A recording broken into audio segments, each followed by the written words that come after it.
Yeah. So welcome to tonight's talk, which is given by colleague Isolda Carranza. Isolda got her PhD at Georgetown University. She's a full professor of linguistics at the National University of Córdoba in Argentina and works as a researcher at the National Research Council. She's an active member of the editorial committee of Spanish in Context, published by John Benjamins, and Discourse Social, published in Barcelona. She has lectured in Davis, Puebla, Washington, D.C., and Leuven, where she co-directed binational research projects. Her research has focused on storytelling, argumentation, evidentiality, and epistemological stems, metapragmatics, linguistic landscape, and emotion. She has produced 2 monographic books and 3 edited volumes, her latest one being the Routledge Handbook of Spanish Language Discourse Studies in 2022, co-edited with Carmen Lopez and Tim van Dijk. A very warm welcome to you, Isolda. Isolda is going to be talking with the title From Interactional Regimes to Metacommunication and Textual Ideologies. You have the floor, Isolda. Thank you for being with us.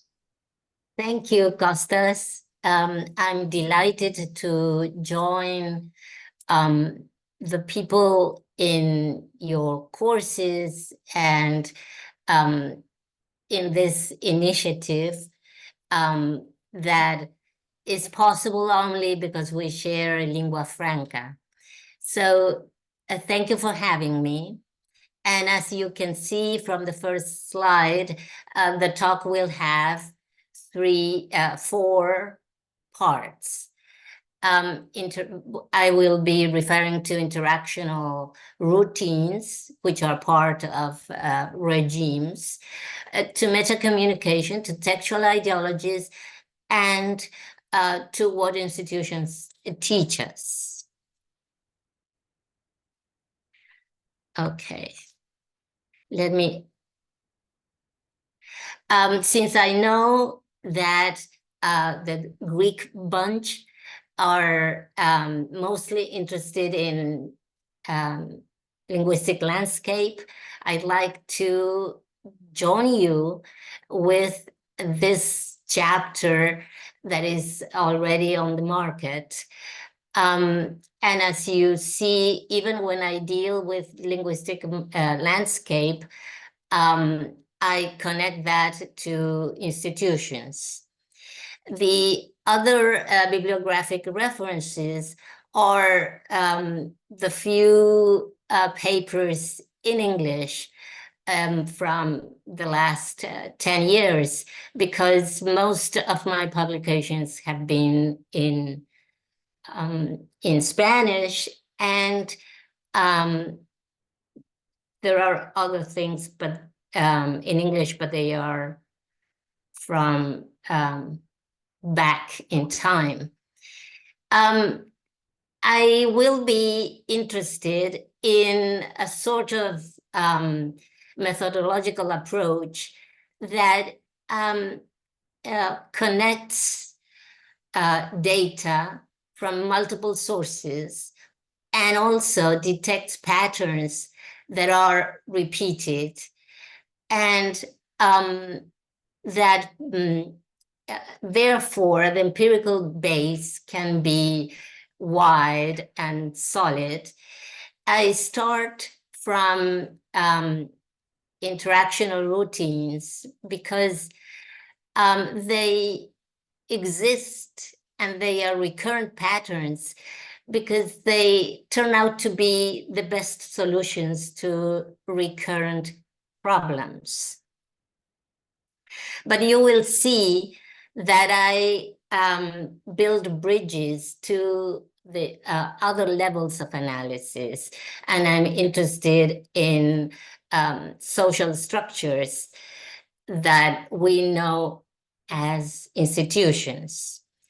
The particular institution I draw data from is the system of justice. And in particular, I detect the value that is granted to orality, at least by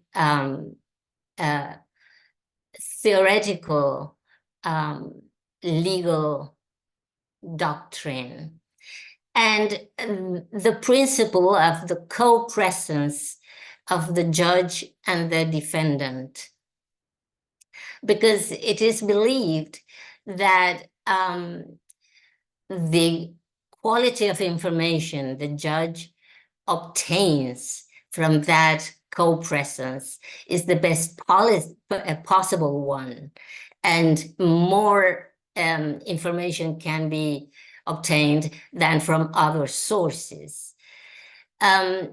As we know, there is a classical challenge in the field of the administration of justice, the gap between what is known and what is officially known.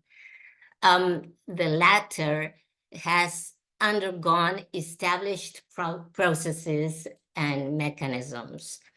Therefore, official knowledge is a discursive construction.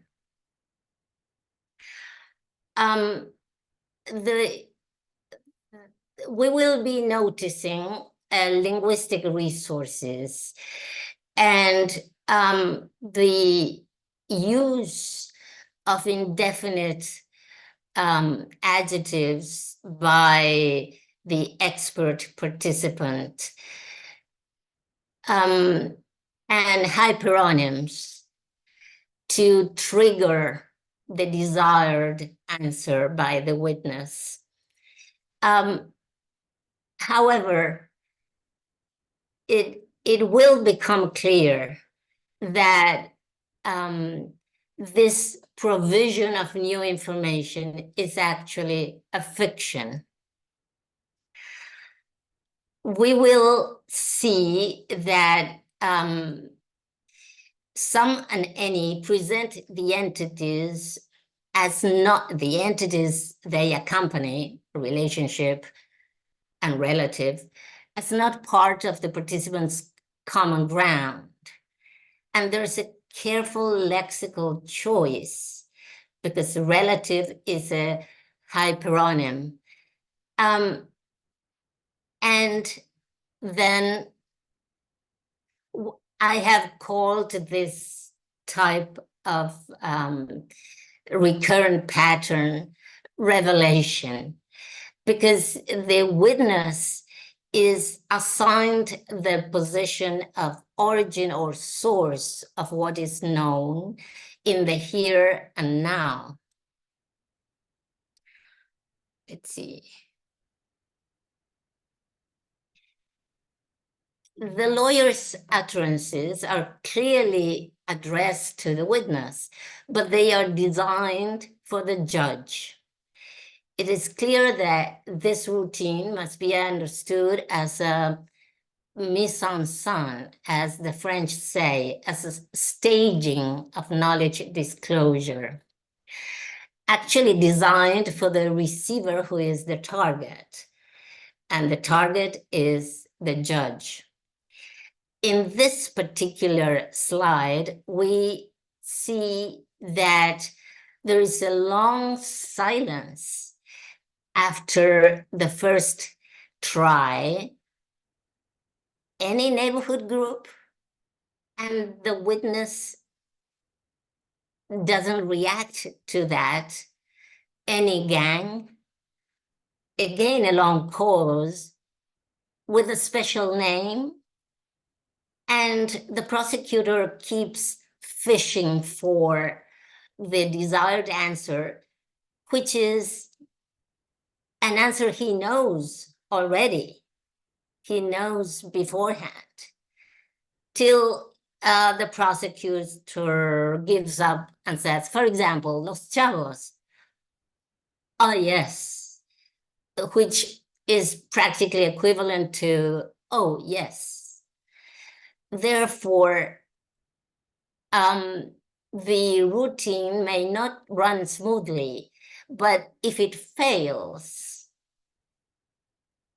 there is a counterpart routine that makes up for it. Here again, a vague formulation, something, someone.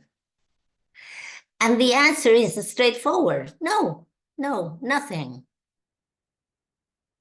Is there a solution for this? Well, the prosecutor turns to a written document and turns to reading, and then, after reading, confronting the witness. What does he read? He reads a deposition by the same witness on a previous occasion. Actually, usually a year before this encounter in the courtroom. And that is a deposition in the preparatory stage of the trial. So the witness is read to his own, in this case, Claudio's own words, or allegedly his own words. That is, the text he is considered an author of, right? Of which he is responsible. Then why do these two routines exist? Because the linguistic game establishes the fiction of the non-existence of a register. And then, as you saw, the witnesses write here, right? Yes, there's no way out, but agreeing or converging with the examiner or prosecutor.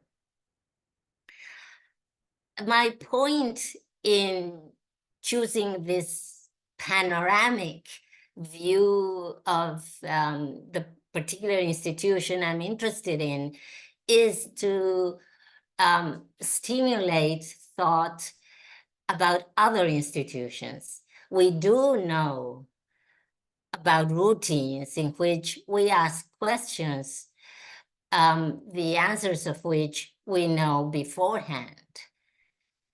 And if that doesn't work, there are mechanisms, and there are interactional mechanisms already established to make up for that. So the interactional routines preserve core values of this institution. One is the co-presence of the judge and the person being judged.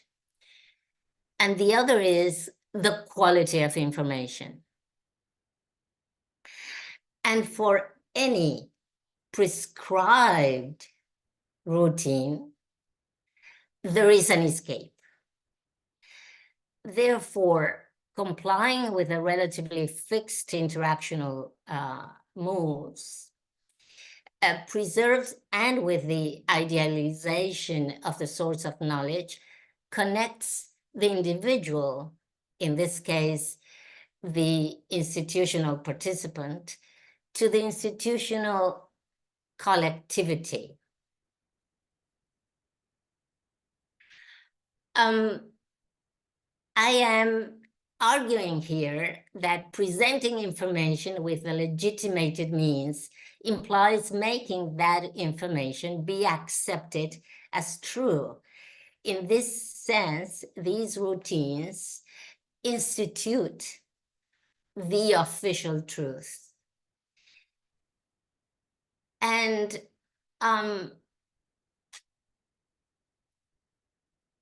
on the one hand, in the process of discursively constructing what is officially known, this staging has the function of ratifying institutional ideals. And on the other hand, preserving the interactional routines reproduces the institution. Therefore, my point is that even interactional patterns are the expression of the institutional perspective. Now, I go beyond reproduction of the institution. My proposition is that the interactional order in general sustains the institutional order, that is, maintains the institutional order. Then I'm sure in institutions other than the courts, we can see that this micro level is directly related to broader levels, like the structural levels, and the relationship is dialectical.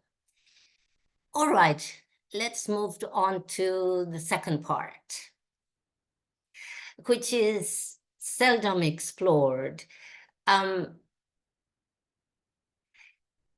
I contend that in the course of a procedure, signaling the activity in which the agent is involved leaves traces of various meanings on the textual surface.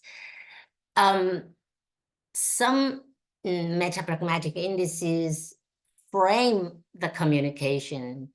Others express the content and concepts that are used to build an argument. Others define the whole social practice, as we will see.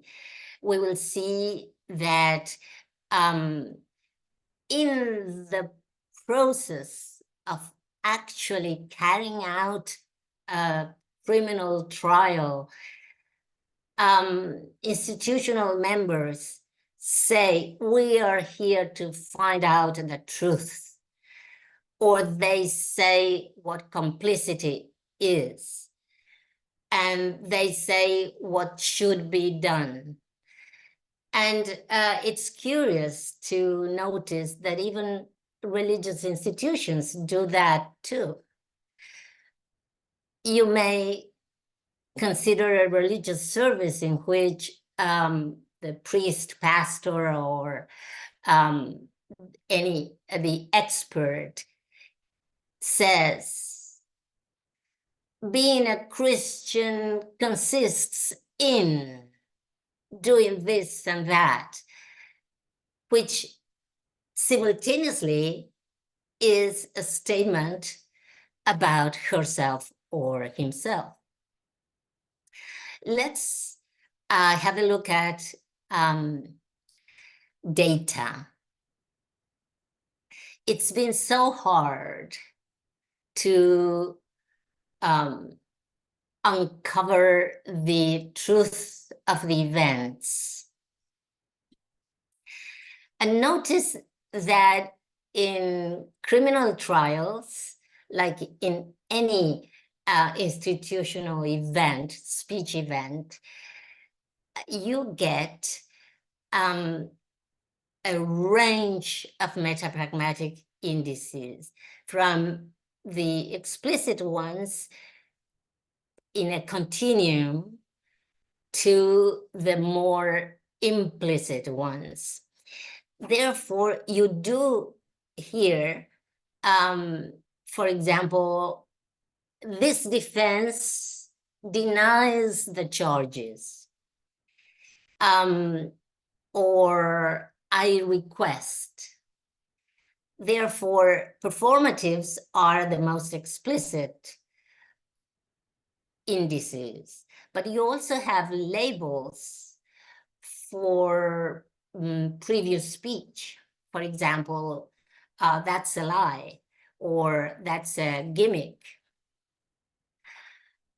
And you also get explicit reference to general principles. For example, we must apply common sense, or explicit reference to rules. That shouldn't be done, or I object to this or that procedure. There are also strategic references to co-participants. And don't we do that in some of the lessons we take part in? We call someone Dr. Kanakis, while having a beer at a bar, we would call him Costas.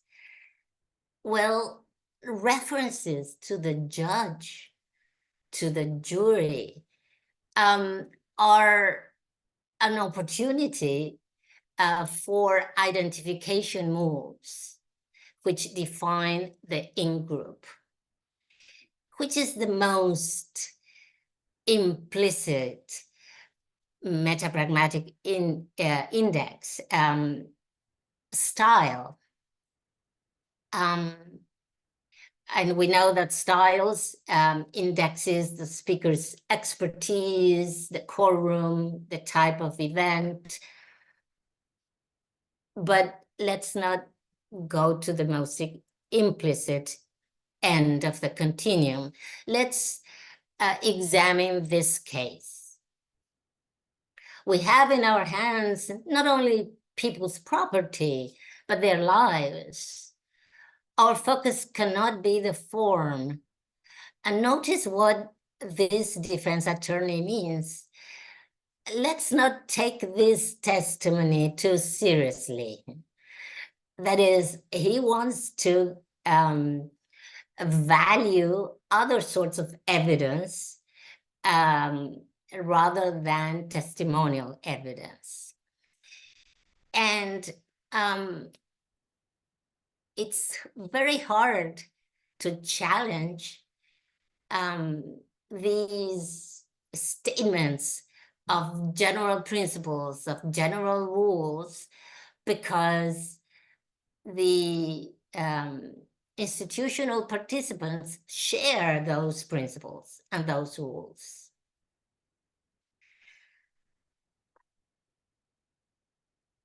Let's see. I have examined the conceptualizations of the social-cultural practice of administering justice and its governing principles, with a view to linking the discursive effect of reflexivity to the social-political function of that effect. Because, as we will see, I argue that this kind of reflexivity serves the interests of the institutional member.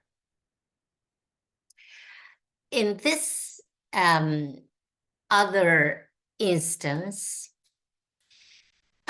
we see a defense attorney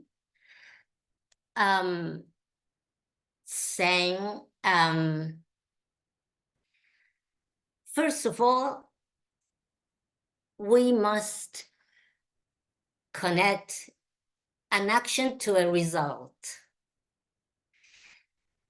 Therefore, he says, we must start with what is observable, the objective aspect of the investigated event, not the subjective aspect, not whether the accused had the intention of doing this or that.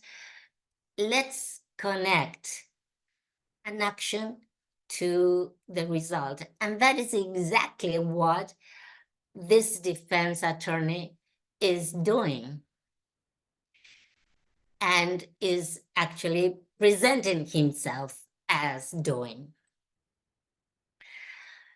Consequently, this is an ideal mechanism to start off the development of argumentation. For example, a definition of a technical concept is provided while that very concept is being applied. And here we can notice that defining instigation is extremely useful to argue that there is not such a thing in this case. There's more than instigation. The instigator only has a purely psychic or psychological, we would say, participation in the preparation and execution of someone else's criminal conduct.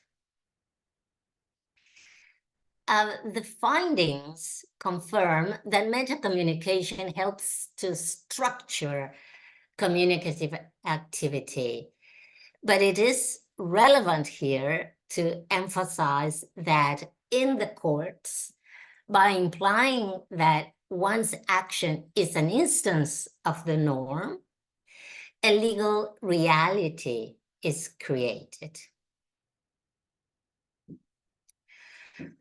In the representation of the social practice, its ideological basis, and the roles available in it, we find formulations of notions.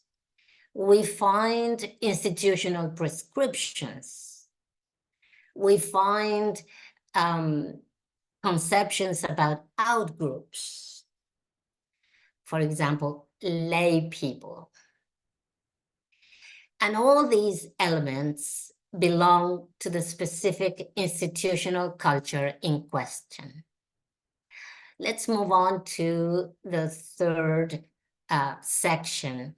The third factor is even more important, both for the law practitioners community and for discourse analysts. It is the fact that in the practice of the oral trial, it is those previous written texts which are perceived, they are represented, and they are used as vehicles of truth. I will deal with this issue and I will derive implications for the larger research problem. Despite the fact that oral legal acts have a long-lasting presence in the justice system, and despite the various oral procedural practices, the parties in a trial frequently turn to the notion of the fixed text. In other words, the existence of a single original and the belief that any reproduction will be identical to the original. You will see that I use the concept artifact text to distinguish the object, the material object that we call this sheet of paper, this text. this deposition, and to distinguish that from the content text that Michael Silverstein calls the ideational text, and to distinguish it from the interactional text. But the point here is that the artifact text exhibits signatures, and it lasts in time. And here you'll see that it's both the community of practice, that is the community of experts, of institutional participants, as well as the speech community, share assumptions regarding precision and exhaustiveness. We will see a mechanism that is called incorporation, and that is only allowed, or in theory, allowed when the witness needs to be helped, or when the witness commits contradiction. And the witness is confronted to their own previous text. And the written text becomes a privileged source of knowledge due to the use trial lawyers make of it during the examination and cross-examination of witnesses. The information it contains counts as true. So regardless whether the cross-examiner is the prosecutor or the defense attorney, we find that witnesses are asked questions like these. Even if the witness showed up at the police station several months before, or even more than a year before this, the current interaction, they are expected to remember exactly what words they used, or what words and what formulation the police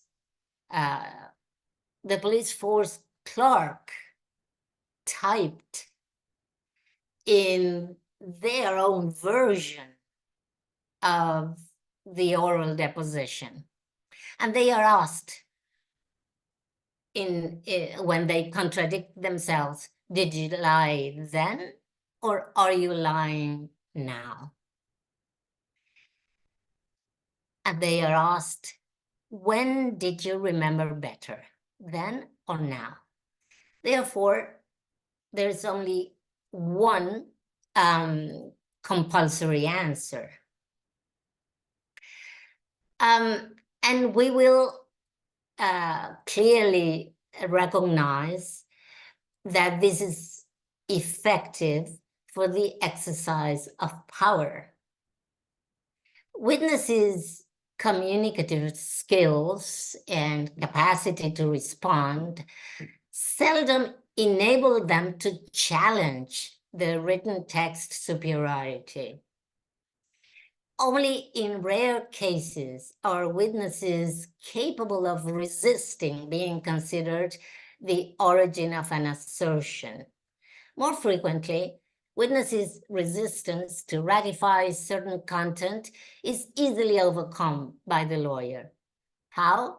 By referring to the witness's signature on the artifact text. So notice in this case the witness herself says right away, I tell you it's a fixed expression that is equivalent to, you know, I remembered everything, but now, look, I don't know what I told him. And this is the judge himself, not just the trial lawyers, who says it is as you said before. Therefore, reality and truth is being instituted. The written document prevails even when interrogators expect the oral testimony to provide better information. And the content of the written text is imposed on the oral version that the witness is able to produce in the current situation. Therefore, the lawyer's favored construction of reality prevails. And here we see a case in which the witness resists and says, I understood that. Besides, to be honest, I wasn't paying too much attention. The prosecutor takes advantage of that and says, I request that it be noted in the minutes that he must have misunderstood her and that he did not pay attention. Thanks, Your Honor. We are reminded of Michel Foucault's concept of discourse technology. Clearly here, reading is a disciplinary device.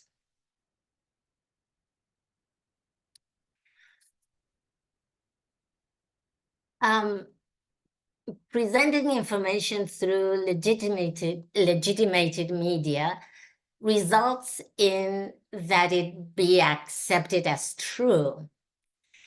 And I want to emphasize that we can analyze the effect of the true text ideology at the level of the social practice. It doesn't become manifest only at the level of the individual event. I have shown you instances of this idea, this belief of where truth resides, being implied by prosecutors, by defense lawyers, by a judge. Therefore, this true text ideology is functional to the local exercise of power. Let's move on. And here's still another case. And the prosecutor is already reading. The witness simply gives up and says, yeah, maybe, I don't know. And the witness concurs. If it is there, the continuation of that would be, it must be true. The effects I have described are possible because locating truth in writing is part of the institutional members' system of beliefs, regardless its congruence with other beliefs, and even if it is in tension with principles explicitly defended. And we all know how pervasive ideologies are. That's why both the power asymmetry and the conflict are socially and culturally invisible, simply because the true text ideology is pervasive. And now, wrapping up, by observing institutions, we learn a lot about discourse. Notice that we can think of institutions that uphold different core values and how different aspects of discourse contribute to uphold those values, even if there are internal contradictions, and even if practices, as we all know, don't always honor values, the values that they are supposed to carry out. And I'm particularly intrigued by the institutions of democracy, because we can consider cases in which bureaucratic elites not only use but also abuse of power. Those cases do not often receive scholarly attention. You notice that most of the times, discourse analysts focus on encounters between ordinary citizens and a service provider, but the elites are seldom accessed and therefore observed. This should invite us to examine the weakening, the disruption, the decline, or the decay of state institutions. Cases in which the norms do not distribute rewards and sanctions. When there is a disconnect between certain practices and